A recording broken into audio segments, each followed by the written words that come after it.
how some of you men's are about your pit bulls. When you get one of them white, pretty, big, blue-eyed female pit bulls and they be all vicious when you get next to them, you be like, wait a minute, are you fucking that dog? Why that dog so crazy about you? Are you fucking that dog?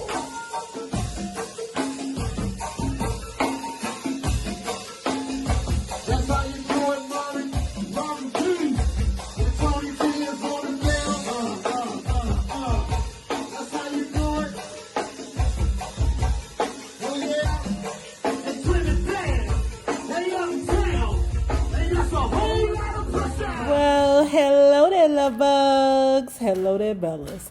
If you have not already done so, please remember to like, share, subscribe, and tip your favorite narrator via Cash App at $NAROB on YouTube. And if you are not already a part of this book club, please hit the Patreon link below and or the join button here on the YouTube. And for a small monthly fee of $5, you babies, yes you, can be privy to all the shenanigans before the YouTube gets it, if the YouTube gets it. Now, let's continue reading Mike Tyson's The Undisputed Truth. Y'all, it's long, but it's good. I couldn't sleep that night before I was going to be released from prison. At 4 a.m., I started hearing the helicopters whirling outside in the sky. They were from the news stations who were getting their live feed ready. Outside the facility, the parking lot was jammed with satellite dishes and the cars of print reporters. Across from the lot, a huge crowd had gathered in a cornfield in the dark, waiting to get a glimpse of me leaving. A black stretch limo arrived and went into the facility. But I really didn't want to leave the prison. I had gotten used to being in jail. I enjoyed just being able to chill and get visits from celebrities and TV journalists. It was a rest well deserved, but then I had to go out into the world again. I took a breath and then we left. It was only a short walk to the limo, but it seemed like an eternity. The cameras were flashing. The 4 helicopters were whirring, and the people in the cornfield cheered. It was sensory overload. When I got to my house, I saw that Don had planned a big welcome home party. We had invited all these people who I had no connection to, and he catered the event with lobster, shrimp, and pork and champagne. Real appetizing stuff for a Muslim. I kicked everyone out of the house, including Don, and then Monica and I consummated our relationship. Monica is the lady Monica Turner. He ended up having 2 children with her. He was married to her between 1997 and 2003. I mean, she made it 5 years with the motherfucker. I wasn't the same guy. I had become hard. Prison basically took the whole life out of me. I never again trusted anyone, not even myself, around certain people. I never wanted to be in any kind of situation around women. It had been brewing over my head for so many years that I wasn't able to let it go. It even really bothers me to this day. That's messed up. Because there's a lot of concolinkas that a lot of women missed out on because of that situation with the Deseret. I never wanted to be in any kind of situation around women. It had been brewing over my head for so many years that I wasn't able to let it go. It even really bothers me to this day.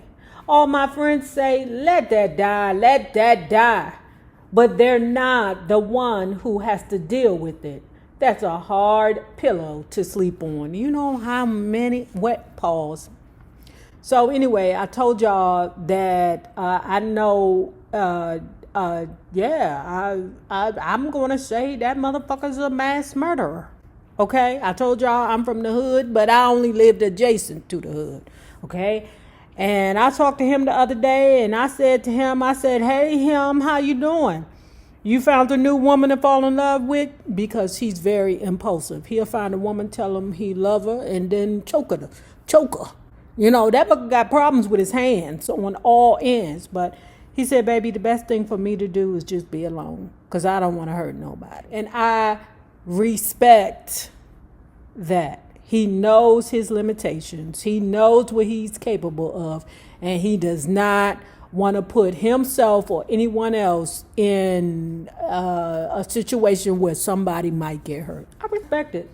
And I stay far away from that motherfucker. Because the Negro surely just came home from stabbing somebody nearly to death. Whew. That ain't funny. I'm telling you, that nigga is crazy.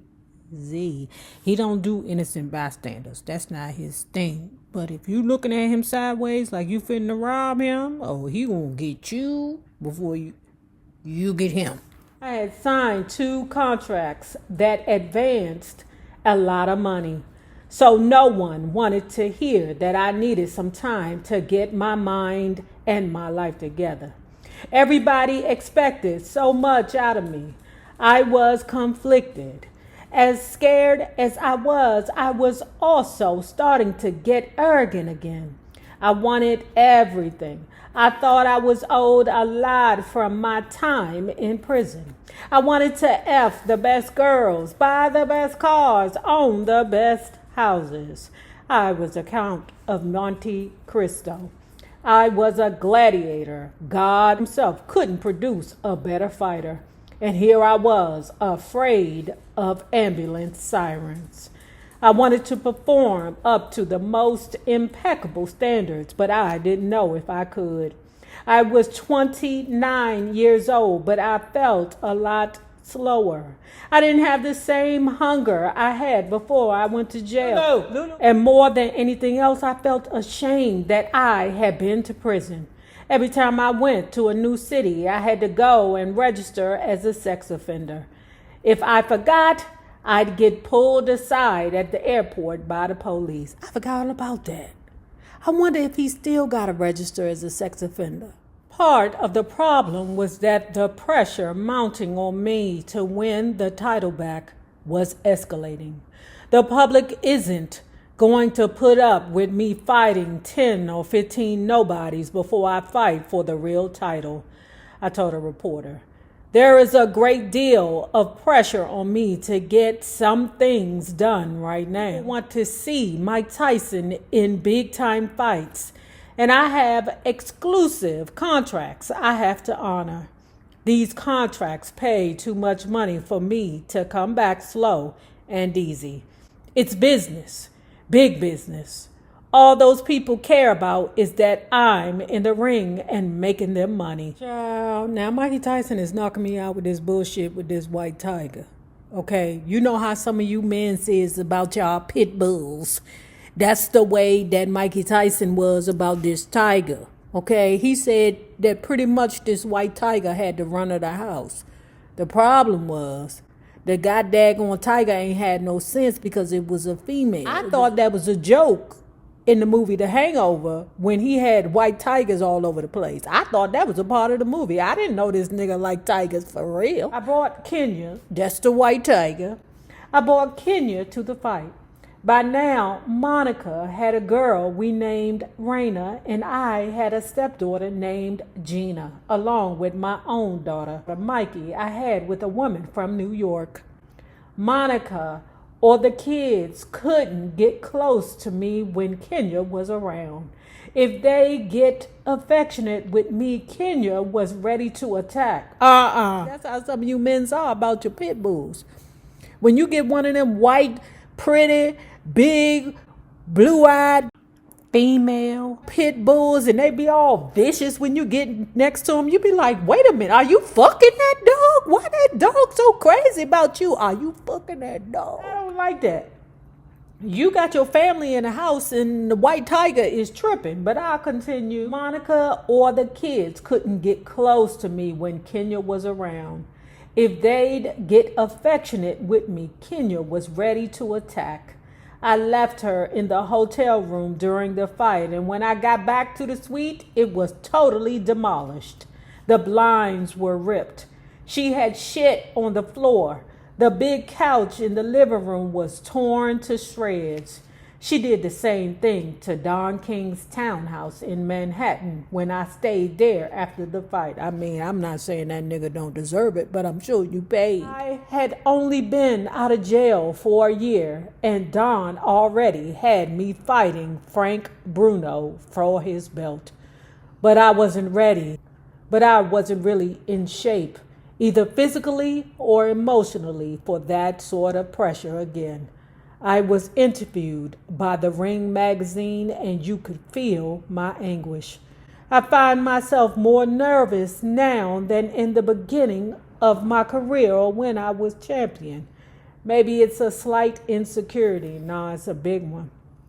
I told you, one moment in life could change you forever. I was booed for the first time in my career going into the ring because thousands of Bruno's rabid English fans had flown to Vegas for the fight. But I didn't hear shit. Tyson is a rapist. La la la la la, they chanted. I didn't hear that either.